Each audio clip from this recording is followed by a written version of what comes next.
está, ó Deus, pagando o preço dos nossos pecados. Que, ó Deus, hoje o Teu nome possa ser exaltado através dos nossos louvores e da palavra e da oração e da comunhão. E que, ó Deus, Tu possa receber, ó Deus, esse culto de louvor a Ti. Olá, irmãos, sejam bem-vindos a mais esse culto de louvor e de adoração, e a gente quer poder estar junto, daqui para lá e de lá para cá, você em casa, mas junto, adorando o nome do nosso Senhor Jesus. Seja muito bem-vindo, adore ao Senhor aí onde você está. Vou passar a palavra para o pastor, ele vai dar os avisos.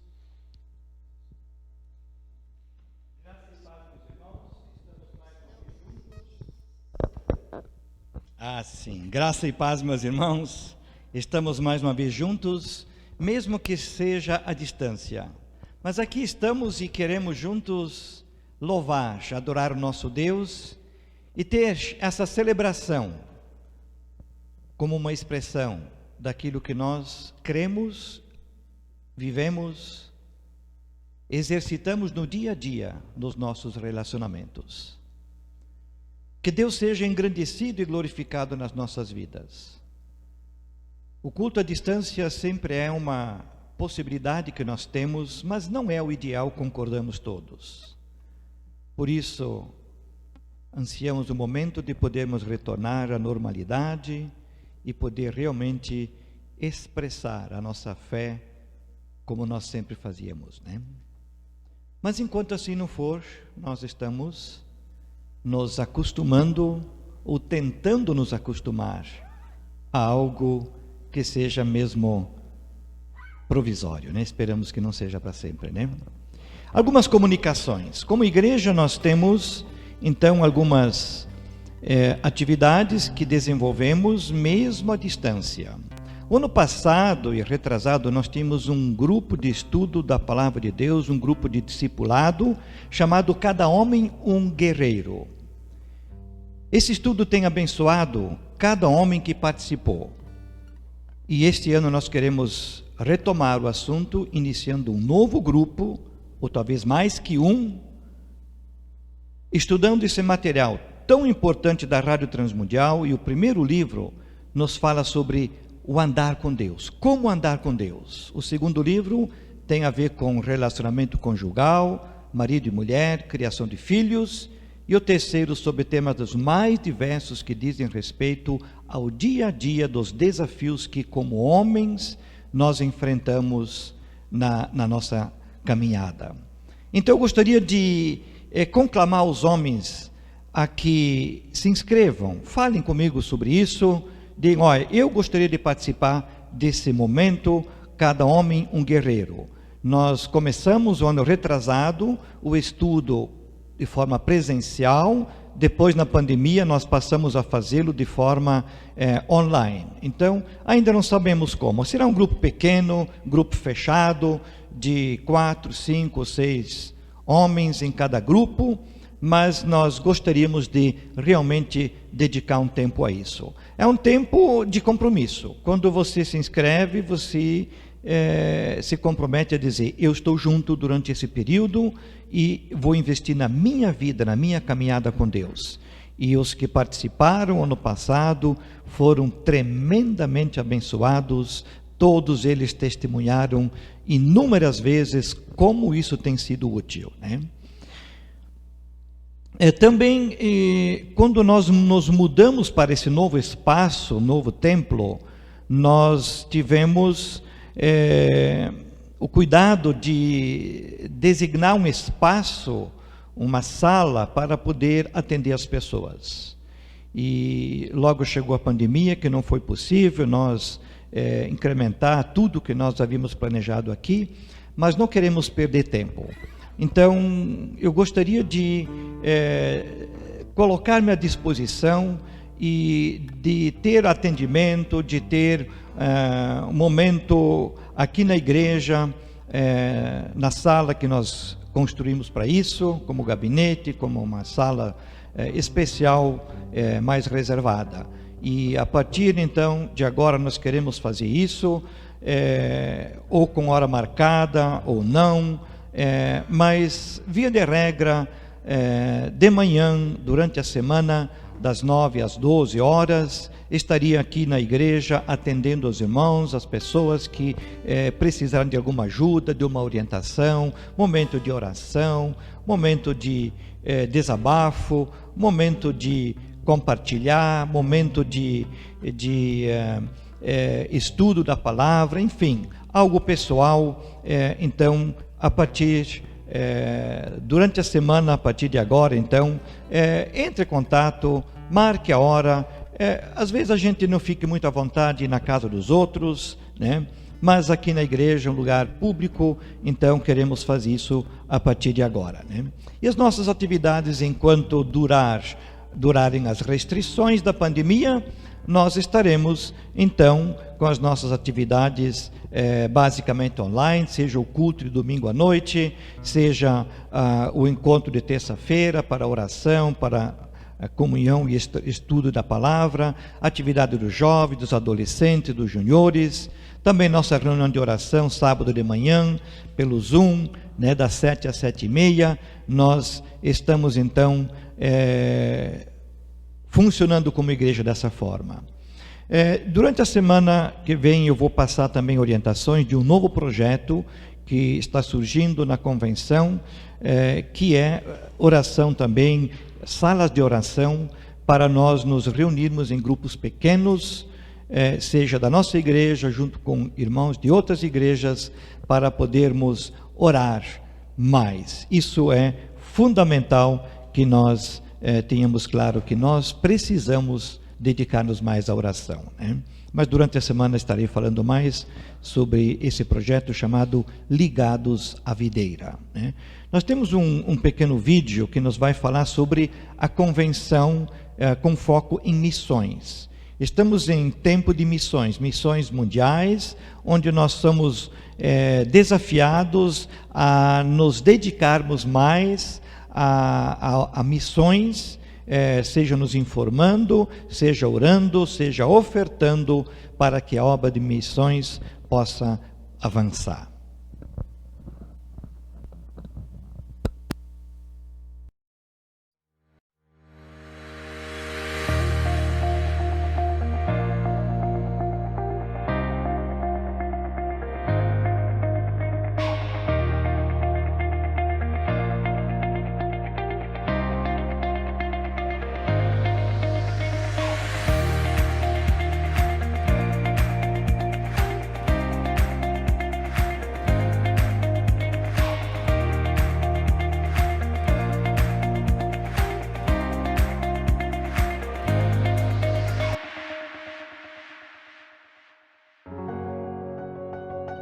Março é mês de missões mundiais.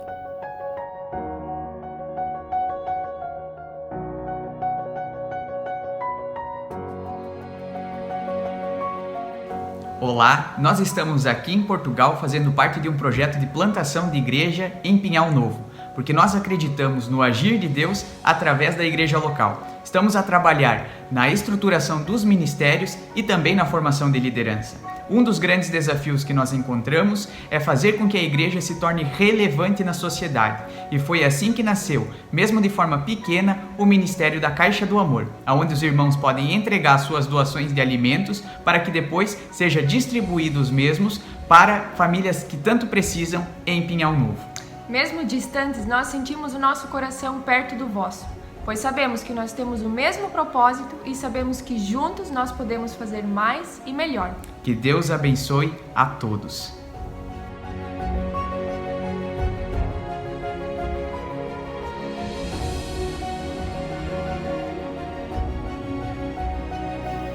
Compartilhar o amor transformador de Deus para que o mundo viva em esperança. Esta é a visão da EBM Internacional e nós a levamos muito a sério. O déficit de esperança nesse mundo é muito maior do que o econômico. Crianças, jovens e adultos que vivem ou sucumbem na miséria material, social e espiritual. Eu os convido a engajar-se conosco nesta missão de transformação. A EBM Internacional são batistas de 28 países que se unem para apoiar e sustentar mais de 300 projetos missionários em 16 países. Vem com a gente!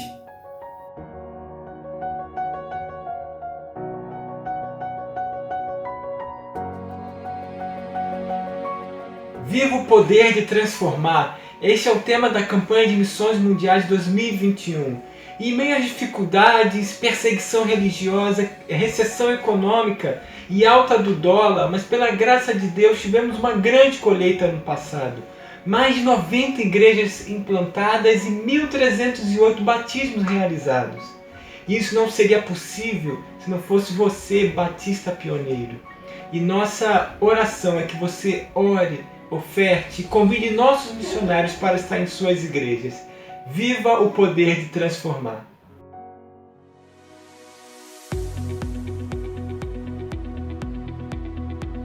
Chega junto, Jufemi, Ministério com Juniores, às sextas-feiras nos meses de março e abril. Veja o calendário em nosso site pioneira.org.br para saber quando será o treinamento para a sua regional. O link de acesso está disponível no site jufemi.org.br. Dia 8 de março e 12 de abril tem live. Acesse a página do Facebook da Convenção Batista Pioneira e participe. Esperamos você às 20 horas. Nos dias 15 a 19 de março acontece a Semana Acadêmica da Faculdade Batista Pioneira, sob o tema Ministério Pastoral e os Desafios Atuais, com pastor Josué Campanhã e pastor Daniel Ventura. A programação será transmitida online. Inscreva-se em batistapioneira.edu.br. O Hangar Day está aí. Em nosso calendário você confere quando ele acontece na sua regional. Projeto Ligados na Videira. Vida de verdade, vida de oração. Escolha um dia da semana e vamos orar juntos. Você encontra o contato do líder para o grupo de sua igreja em nosso site pioneira.org.br ou gevan.org.br.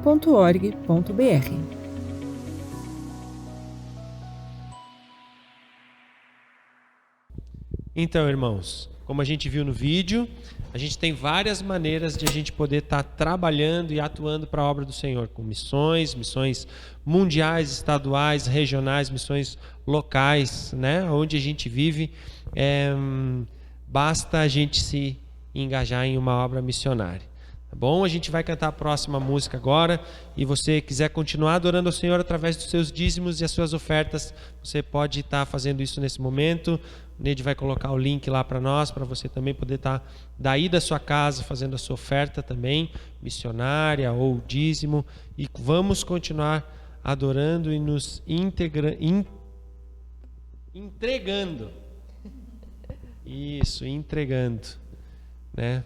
Por esse ministério que ainda tem tanta necessidade, a gente tem tanto o que fazer, né? Então, como foi falado ali, é um período turbulento, né? Mas é justamente nesse período que as pessoas demonstram as suas maiores necessidades, e é justamente aí que a gente tem maiores oportunidades de atuar como cristão. Amém? Vamos cantar? Para nos salvar.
realmente colocar nossas mãos, tudo, a nossa vida nas mãos daquele que vivo está e que pode tudo fazer por nós. Vamos continuar cantando.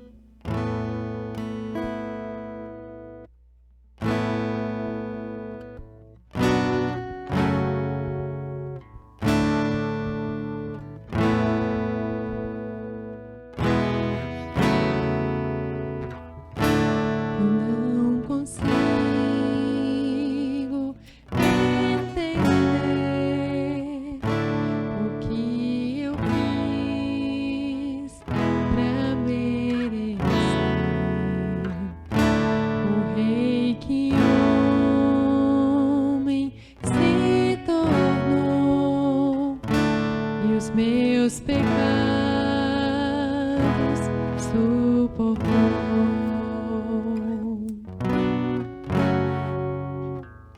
Seu nome é Emanuel, o Rei dos Reis é o Senhor. Num gesto simples de amor, jumentinho triunfou. Bendito é o Rei que vem em nome do Senhor. Toda a terra canta ao Messias,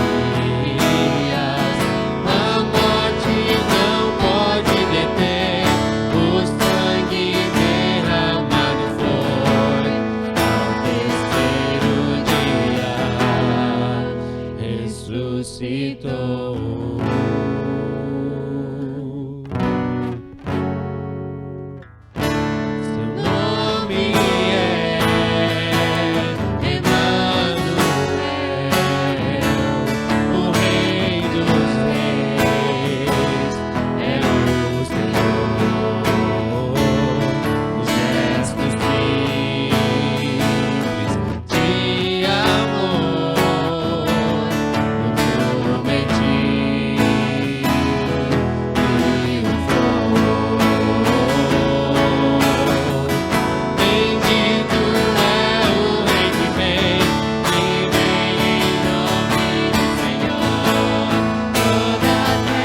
Amém.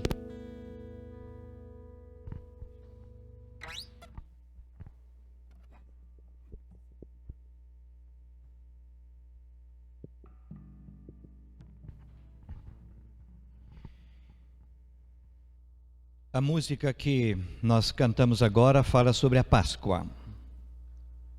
A Páscoa era, no tempo de Jesus, a maior de todas as festas dos judeus. Na verdade, é também a mais importante das festas cristãs.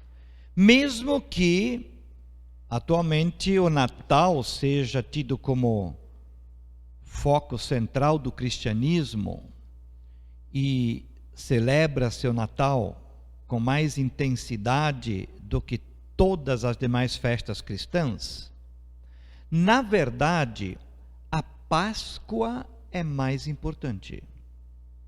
Por quê? Porque Jesus nasceu, sim, de um nascimento sobrenatural.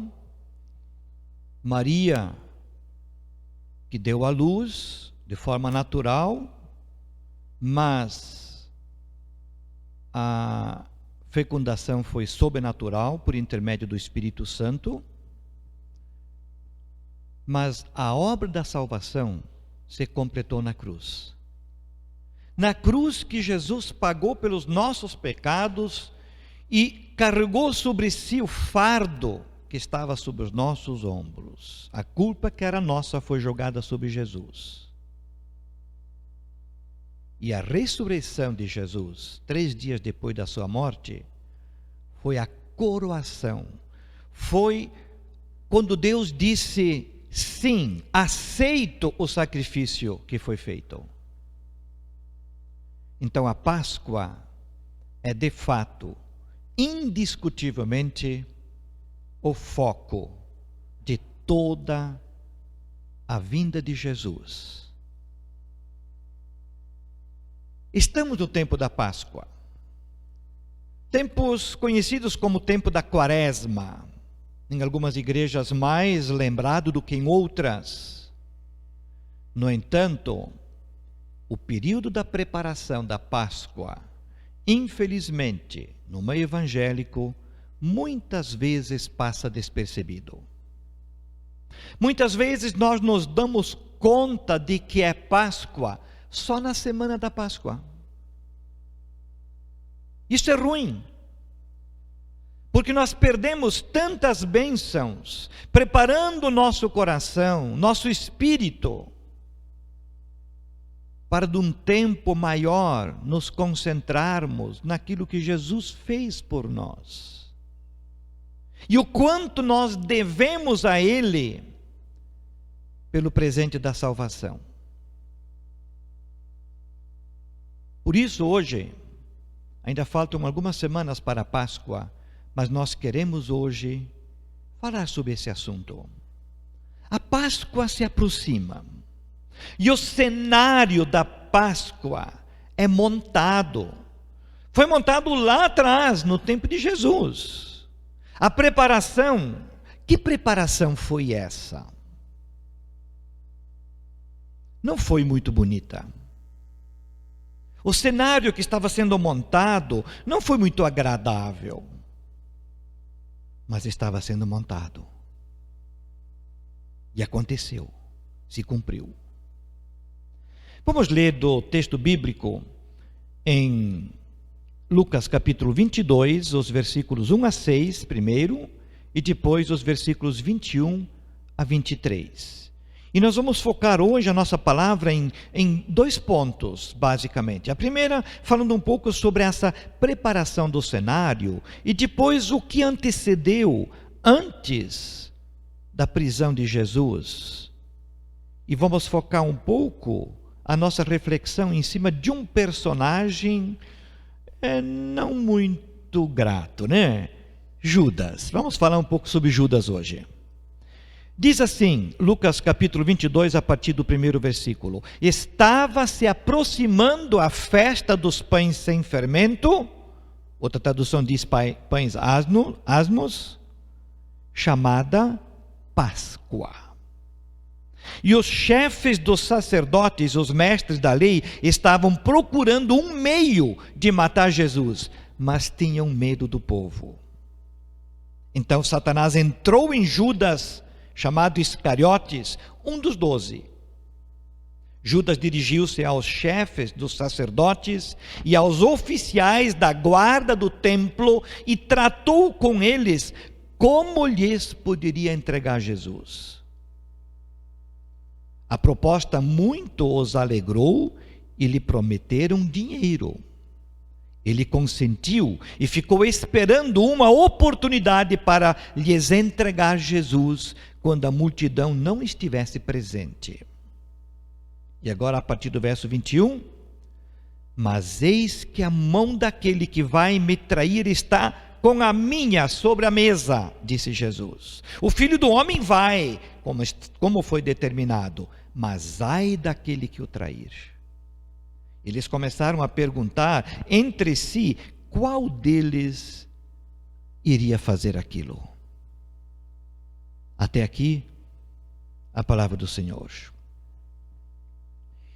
O versículo 1 começa dizendo: estava se aproximando a festa dos pães sem fermento, chamada Páscoa.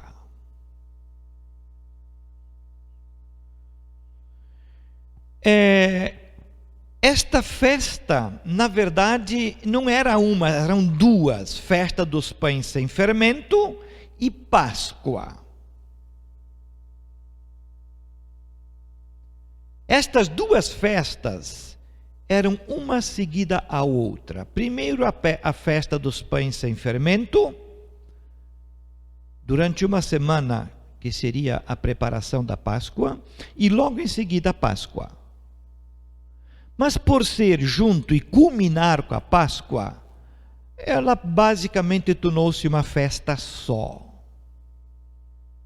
Naquele tempo, naquela semana da Páscoa, a população na cidade de Jerusalém quintuplicava. Ficava 5 vezes maior, porque afluía a Jerusalém gente de todas as regiões da Palestina, ou mesmo fora da Palestina, onde houvesse judeus. Eles vinham para a festa, de tão importante que era considerada. A origem desta festa é lá do tempo do Egito, tempo de Moisés. Quando Moisés libertou o povo. E os dois conceitos, a Páscoa tem o conceito da morte do cordeiro, cujo sangue foi aspergido na porta da casa dos judeus, como sinal de que ali alguém morreu para poder libertar e livrar da morte o primogênito de todas as famílias. E quem não houvesse sacrificado um cordeiro e aspergido sangue na porta, naquela casa passava o anjo e morria então o primogênito da casa. Então esta era a origem da festa judaica da Páscoa. O substituto, o cordeiro que era morto, para não morrerem os primogênitos. E Jesus viria para ser o Cordeiro de Deus, para livrar-nos da morte também. A festa dos pães sem fermento era a festa que lembrava a saída rápida dos judeus, onde eles tiveram que comer o pão sem fermento. Era uma libertação assim rápida, onde o anjo passou e disse: vamos embora, vamos, né? Significava dificuldades, lutas. Ficaram sem casa, sem fogão, sem forno, sem fermento. E então isto era celebrado. Mas esta festa, eu digo aqui que ela tinha uma conotação política, porque ela significava libertação do povo de Israel da escravidão dos egípcios. E sabemos pela história e pela Bíblia que os judeus aguardavam também a libertação dos romanos, do jugo dos romanos. E no tempo de Cristo havia aquela ideia de que Jesus, o Messias, o enviado de Deus, viria para libertar os judeus da escravidão, do jugo dos romanos. Por isso, essa festa da Páscoa entre os judeus tinha tomado uma conotação política muito forte. Tão forte, como disse, que quintuplicava a população em Jerusalém, e Pilatos e Herodes, que tinham seus palácios em Tiberíades e Cesareia, ambos iam para Jerusalém naquela data, naquela semana, porque lá que se concentravam os problemas, e havia o medo de uma revolta popular que pudesse fazer maior quebradeira. E por isso então, a agitação era total. Era como que no tempo do Brasil, agora tempo de uma agitação popular, de reivindicações, de passeatas, de gente com as bandeiras mostrando que existe uma insatisfação e uma busca por algo melhor. Então, politicamente, havia um medo, um receio muito grande naquela semana. E como disse antes, a festa da Páscoa girava ao redor do cordeiro morto, lá no Egito ainda. Para celebrar a festa dos pães sem fermento, dos pães asmos, logo então em seguida o êxodo, a saída de Israel, do Egito para a Palestina. E uma semana antes da Páscoa, no último domingo, antes da morte de Jesus, temos nos evangelhos registrado a entrada triunfal de Jesus. A entrada triunfal de Jesus, hoje é lembrada no domingo, conhecida como Domingo de Ramos, representava o triunfo. Jesus vindo para libertar o povo. Claro que Jesus, a proposta dele não era política, era espiritual. Mas o povo esperava uma libertação política. E quando eles estavam celebrando daquela forma e colocando suas roupas e ramos para Jesus passar por cima deles, era com o objetivo de que eles estavam apostando em Jesus como o Messias político. E o cordeiro haveria de morrer, ser morto. E João Batista já disse isso bem no começo, quando Jesus veio por ocasião do batismo dele: eis o Cordeiro de Deus que tira o pecado do mundo. Então havia uma ligação muito forte entre o que aconteceu no Egito e o que aconteceria em Jerusalém. Esse foi o contexto da Páscoa. E no verso 2 do nosso texto nós lemos que os chefes dos sacerdotes e os mestres da lei estavam procurando um meio de matar Jesus, mas tinham medo do povo. Porque o povo estava achando que Jesus seria o libertador. Enquanto os chefes dos sacerdotes, os escribas, os fariseus, os saduceus, eles estavam querendo eliminar Jesus porque viam nele um concorrente. Temos, por exemplo, nos evangelhos registrado palavras como, vejam como ele ensina, diferente do que os nossos mestres. Ele ensina com autoridade. E eles viam em Jesus um concorrente, uma ameaça. Porque de fato, durante todo o seu ministério, durante os 3 anos, os maiores adversários de Jesus, com quem ele mais bateu de frente, foram os escribas e fariseus. Fariseu era um partido político religioso muito zeloso por cumprir a lei minuciosamente. Com eles, muitas vezes, Jesus disse, por exemplo, a lei mata, o Espírito vivifica. E eles estavam muito presos à lei. E o versículo 1 e 2 fala então desse plano, que eles queriam, os chefes, diz o texto, dos sacerdotes e os mestres da lei estavam procurando um meio para flagrar Jesus em algum erro para matá-lo.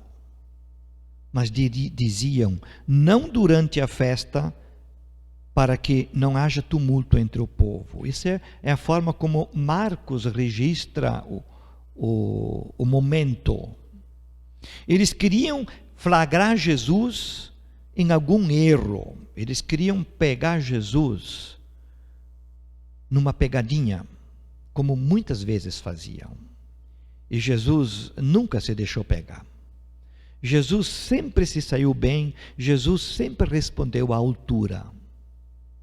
Mas eles ainda insistiam que eles teriam que pegar Jesus em alguma contradição, em algum momento, talvez de um cochilo de Jesus, pensavam eles. Mas eles não queriam fazer isso no meio do povo, porque sabiam que o povo ia cair em cima. Então aquela trama da morte de Jesus estava sendo costurada. De alguma forma, eles estavam se articulando para conseguirem matar Jesus. A iniciativa foi dos líderes. Eu disse há pouco que durante todo o tempo do ministério dos 3 anos, Jesus mais bateu de frente com o partido dos fariseus, que, aliado aos escribas, sempre foram os principais opositores de Jesus. No entanto, agora, nesse momento, quem estava no comando do sinédrio era o partido dos saduceus, que era um partido liberal do ponto de vista religioso, dos costumes. Eles não se preocupavam muito com o cumprimento da lei, mas apenas com o status, com ter o seu lugar na vitrine. Então todo o grupo, o sumo sacerdote e todos os seus auxiliares, eram do grupo dos saduceus. Mas nesse momento, comandado por eles, os fariseus se uniram a eles e tentaram eliminar Jesus. E esse grupo, tanto os fariseus quanto os saduceus, era um partido religioso e político ao mesmo tempo, porque sabemos que a religião e a política era muito ligada. Estou falando política dos judeus. Quando se trata dos romanos, era outra história, né? Mas os judeus, mesmo politicamente, tinham muita liberdade no tempo de Jesus. Os fariseus, aliás, os romanos subjugavam os judeus, mas eles tinham uma certa liberdade. Judas, então, um dos 12, aproveitou esse momento para tirar alguma vantagem para si. E agora queremos nos deter um pouco em Judas. O que Judas fez? Judas, uma traição armada. Sabemos todos que Judas foi o traidor. Agora uma pergunta que muitos já se fizeram: o que teria levado Judas a trair Jesus? Ninguém tem certeza. Temos algumas indicações. Há quem pensa que ele era um mercenário, que ele estava lá desde o começo com o objetivo de se beneficiar, de tirar algum proveito. Que ele não era autêntico, que ele nunca foi. Há quem ache que ele teria se desiludido com Jesus. Que a semelhança do povo, ele pensava que Jesus seria o libertador político dos romanos.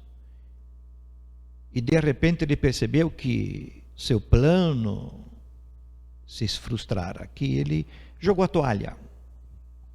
Que ele achou, não, perdi 3 anos da minha vida, não adianta, não deu em nada, eu estou vendo que esse cara vai por outro caminho. E então, por desilusão, ele pelo menos pensou, eu vou entregar esse cara e vou me posicionar ao lado dos líderes, das autoridades locais, do seu povo, porque ele não queria perder. É como hoje alguns partidos políticos ou alguns políticos que sempre se aliam a quem está no poder. Eles não querem perder nunca a boquinha. Sempre querem levar vantagem. Isso não é novo, não é só no Brasil, né? Já no tempo de Jesus era assim. Há quem diga que faltou-lhe coragem ao ver o perigo chegar. Ele queria se livrar. Talvez a semelhança de Pedro, que na hora H negou Jesus, não teve coragem de assumir que era um deles. Há quem pense que Judas também, a semelhança de Pedro, não teve a coragem de se posicionar ao lado de Jesus. Ou seria a ganância? Somente a ganância ou também aliado a outros motivos? É verdade que o verso 5 nos fala que ele chegou e perguntou, o que vocês vão me dar se eu entregar Jesus para vocês? Então talvez todos esses motivos aqui elencados tiveram uma participação. Mas o que sabemos que, sem dúvida, faltou caráter a Judas. Ele não foi homem o suficiente para assumir, não foi autêntico. Sabemos também que ele, sendo tesoureiro do grupo dos 12, a Bíblia nos diz em outros lugares dos evangelhos que ele seguidamente tirou dinheiro e desviou recursos para si, para o seu bolso, talvez para a sua família, para os seus negócios. Então a corrupção já existia até no time de Jesus, né? Mas, focando um pouco mais, Judas, nós podemos ver algumas coisas. Eu quero apontar 5 fatos sobre Judas. 5 coisas que nós vemos muito claramente descritas nesse texto. A primeira, no verso 3, diz que Judas foi dominado por Satanás. Satanás entrou em Judas, diz o verso 3. Agora é interessante que, embora ele sendo um dos 12, dos apóstolos, dos escolhidos, cremos que Judas nunca foi convertido. Ele foi convencido, ou se convenceu a si mesmo. Era o tesoureiro, mas roubava. Por que ele roubava? A ganância? O amor ao dinheiro? Levado pela ganância, ele é possuído por Satanás, que ele domina a mente, o coração, as palavras, as ações. E quando o texto diz que Satanás entrou nele, fica claro que ele foi possesso. Que ele passou a fazer não o que ele queria como homem, mas passou a ser instrumento do inimigo para fazer o que o inimigo queria que fizesse.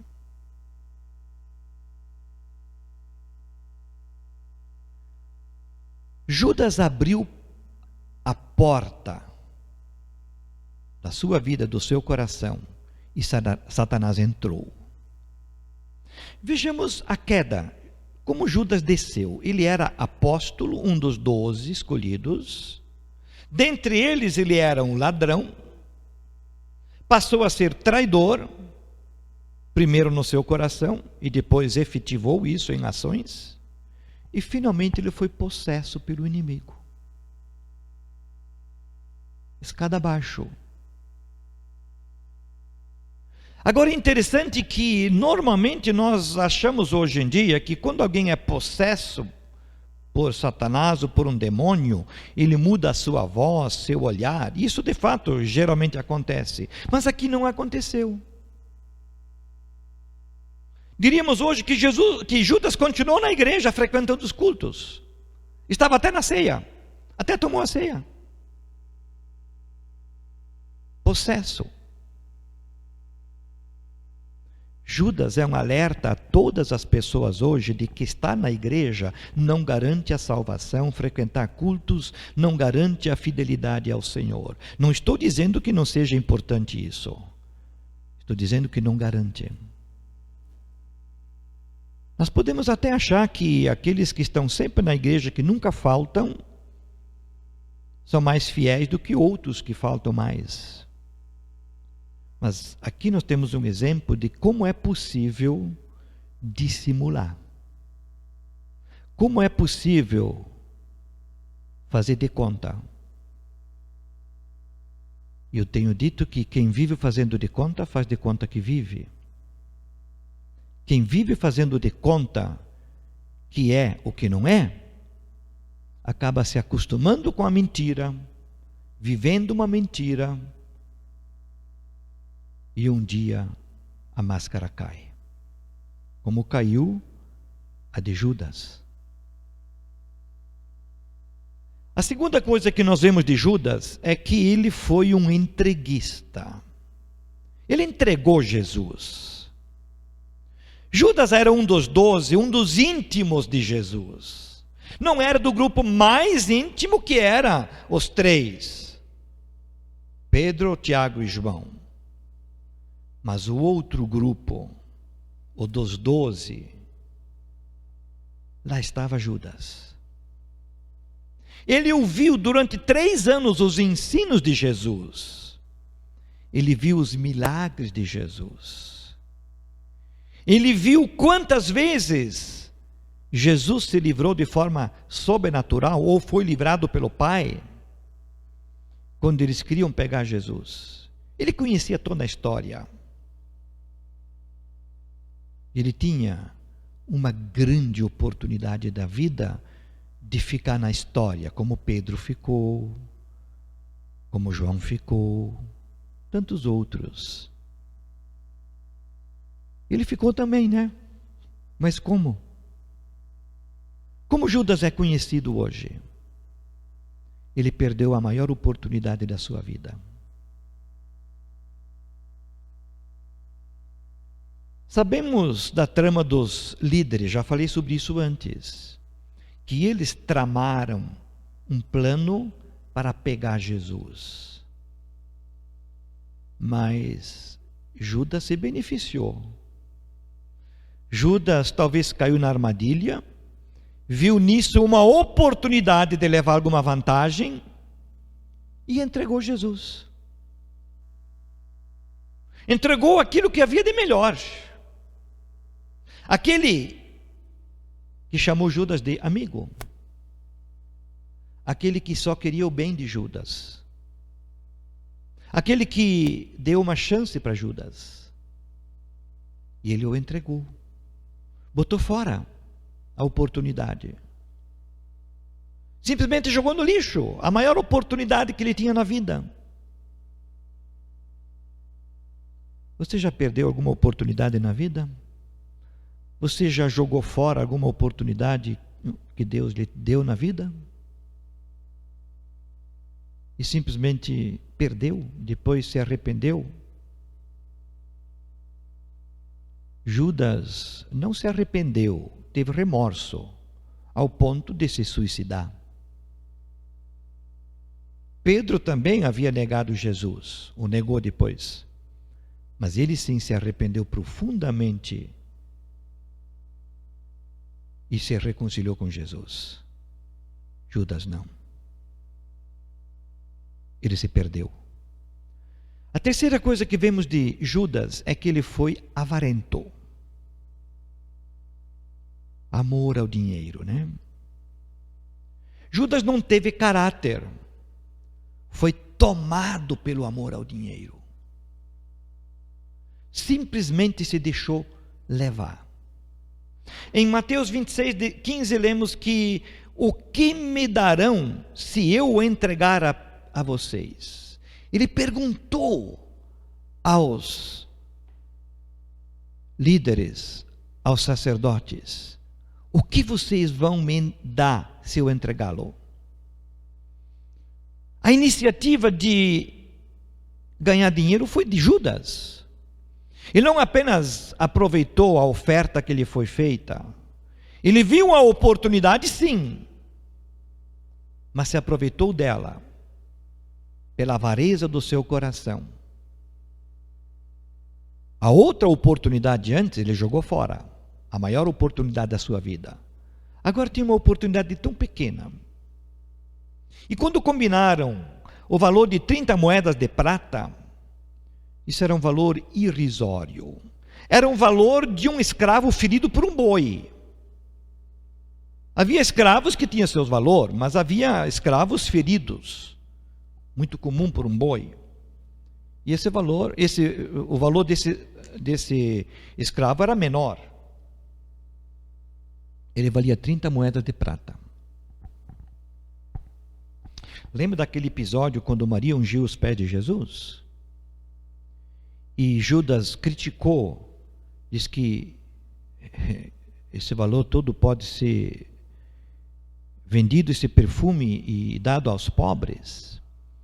O valor daquele unguento que Maria usou era 10 vezes mais do que 30 moedas de prata. Talvez a economia da vida inteira de Maria. E por 10% disso, movido pela avareza, pelo amor ao dinheiro, Judas entregou Jesus. Os sacerdotes compraram Judas. Sim, compraram Judas. E Judas vendeu-se a si mesmo, vendeu sua consciência, vendeu sua alma, sua lealdade, vendeu seu ministério, vendeu tudo que ele tinha, tudo que ele era. E tornou-se, e continua sendo até hoje, conhecido como traidor. Judas serve de advertência contra os perigos do amor ao dinheiro. Os perigos de nós nos apegarmos a algo tão vil como o dinheiro, que pode ser uma bênção, mas pode também, como no caso de Judas, se tornar uma maldição. Porque Judas foi avarento. Em quarto lugar, Judas foi dissimulado. Jesus e os discípulos estavam no cenáculo, num ambiente de confraternização, de comunhão, para comerem a Páscoa. A Páscoa dos judeus, o cordeiro que havia sido morto para lembrar aquele episódio lá atrás dos egípcios, como eu falei antes. E Judas está com eles. Foi nesse momento que Jesus lavou os pés dos seus discípulos. Está registrado em João capítulo 13. E Jesus lavou os pés de Judas também. E Judas finge que está tudo bem. Ele já tinha arquitetado isso antes, já tinha falado com os líderes religiosos antes. Estava tudo preparado, só faltava o momento exato de realizar, de efetivar a traição. E os versículos 20 e 21 do nosso texto, em Lucas 22, dizem: este cálice, diz Jesus, é a nova aliança no meu sangue derramado em favor de vocês que aqui estão comigo. Mas eis que a mão daquele que vai me trair está com a minha mão sobre a mesa. Ou seja, alguém entre vocês vai me trair, está aqui. E tomou a ceia junto. Hipócrita, vivendo de fazer de conta, achando que só ele sabia do plano que estava no coração, mas Jesus sabia. Sim, Deus sabe todos os planos do coração Nós olhamos o exterior, Deus olha o coração. A comunhão de mesa, comer junto, especialmente uma celebração como esta, para os judeus, significava confiança, paz e vida. Era celebrada essa confiança mútua, a paz, a vida era celebrada ali. E com Jesus ainda, além disso, celebrava-se a salvação. É o que representa, é o que significa a celebração da ceia. É a celebração da vida, da salvação, da nova vida que Jesus trouxe. No entanto, Judas era dissimulado. O verso 23 diz, então começaram a perguntar entre si qual deles iria fazer aquilo. Aquela palavra de Jesus que um de vocês vai me trair, colocou em dúvida a sinceridade de todos que estavam ali, os 12. Poderia ser qualquer um deles. E os evangelhos nos dizem que alguns perguntaram, Senhor, porventura sou eu? Ele queria tirar limpo. Pelo menos ele disse, eu vou me garantir que ninguém fica olhando para mim achando que sou eu. E Judas, com a maior cara de pau, pergunta também, sou eu, Senhor? Achando que ia ficar nisso mesmo, que Jesus não ia conhecer o que estava no coração. Todos estavam tristes, abatidos e confusos, mas Judas estava ali como um hipócrita, dissimulado, fazendo de conta. Triste isto, né? Em último lugar, como já falei antes, Judas foi advertido. Judas traz Jesus na surdina, na calada da noite. Mas Jesus desmascara Judas na mesa da comunhão. Jesus deixou isso muito claro, quando ele disse muito claramente, ao ponto de que Judas percebeu isso depois. E quando ficou claro para todos, Judas se levantou e foi embora. Jesus advertiu ele dizendo, o Filho do Homem, ele, Jesus, o Filho do Homem vai, como foi determinado, mas ai daquele que o trair. Ou seja, está determinado que Jesus viria a esse mundo, iria ser entregue por alguém, um traidor. Alguém iria traí-lo. Mas Jesus disse, ai daquele que o trair. Então Judas não foi uma vítima. Ele não foi alguém que Deus usou simplesmente para cumprir seus propósitos. E ele é um pobre coitado, digno de compaixão.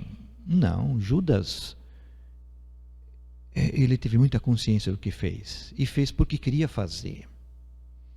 Tirou proveito de uma situação para se beneficiar. E Marcos diz no seu evangelho que melhor lhe seria não haver nascido.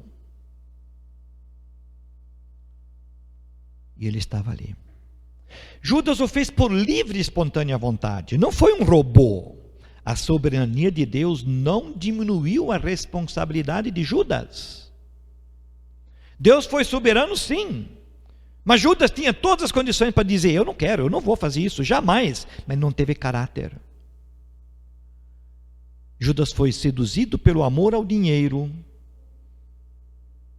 ele não foi homem suficiente. Pedro foi seduzido pela autoconfiança.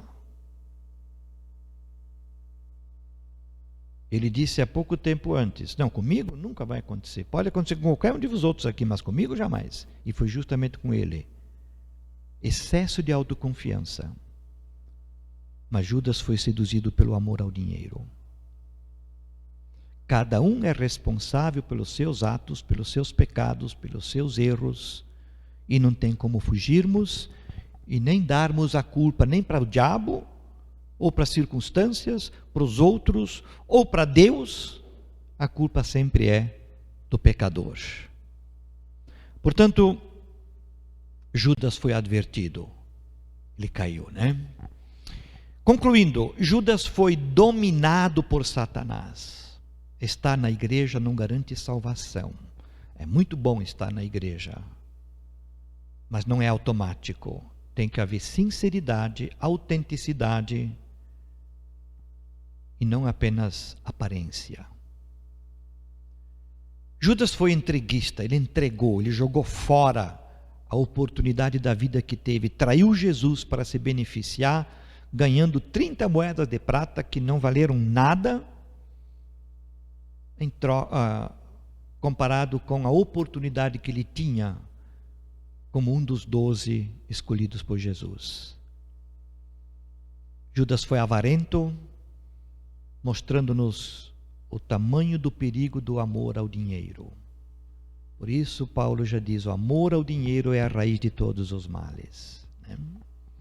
Judas foi dissimulado, fingimento, hipocrisia, vivendo, fazendo de conta, talvez durante 3 anos. E agora, na última instante ainda, ele tenta, mas quem vive fazendo de conta, faz de conta que vive.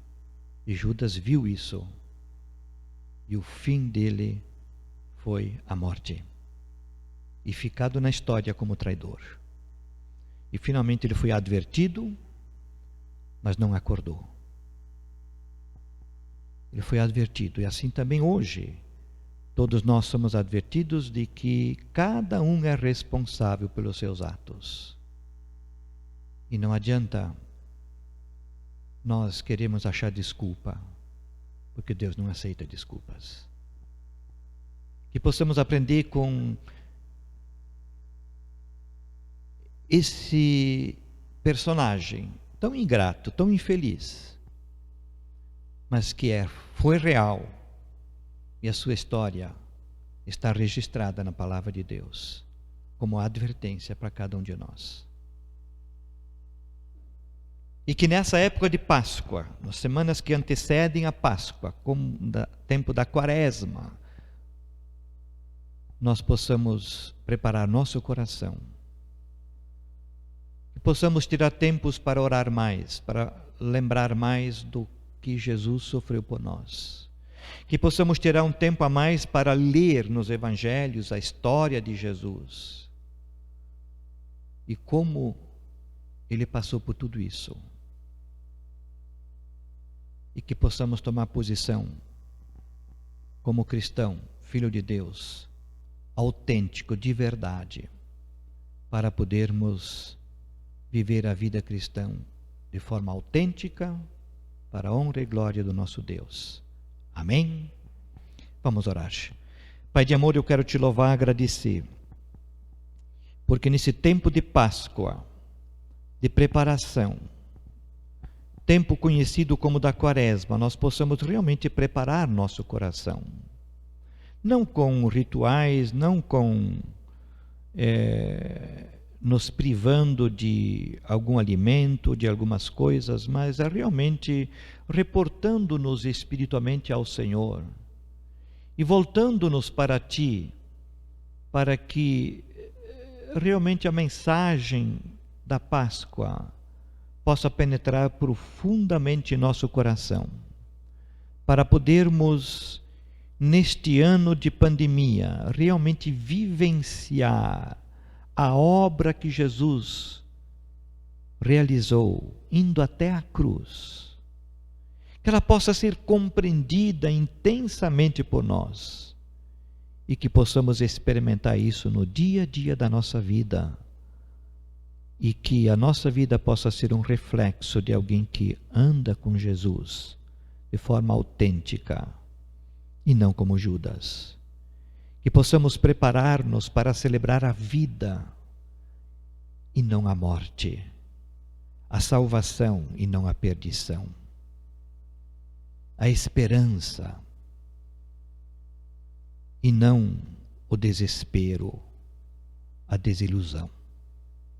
Ó Deus, muito obrigado mais uma vez por esta palavra que nos mostra de maneira tão clara que a vida pode ser celebrada e não a morte, a esperança e não a desilusão. E que nós possamos aprender a confiar plenamente no Senhor para colocar toda a nossa vida sobre o teu altar. Abençoa-nos, Senhor, nesta semana. Abençoe cada um em suas lutas e dificuldades, nos desafios da vida. Aqueles que estão enfermos, Senhor, aqueles que estão abatidos, conforte o coração de cada um. Revigora o ânimo de cada um, Senhor. E que cada um possa buscar força em Ti e viver cada dia da semana de forma autêntica na Tua presença, sabendo que Tu és um grande Deus que tem tudo, e também nossa vida e o nosso país, sob o Teu cuidado, debaixo do Teu controle. A Ti, pois, toda a glória, toda a honra e todo o louvor, agora e sempre. Amém. Que Deus nos abençoe, irmãos, que tenhamos uma semana de graça, de bênção na presença do nosso Deus. Amém.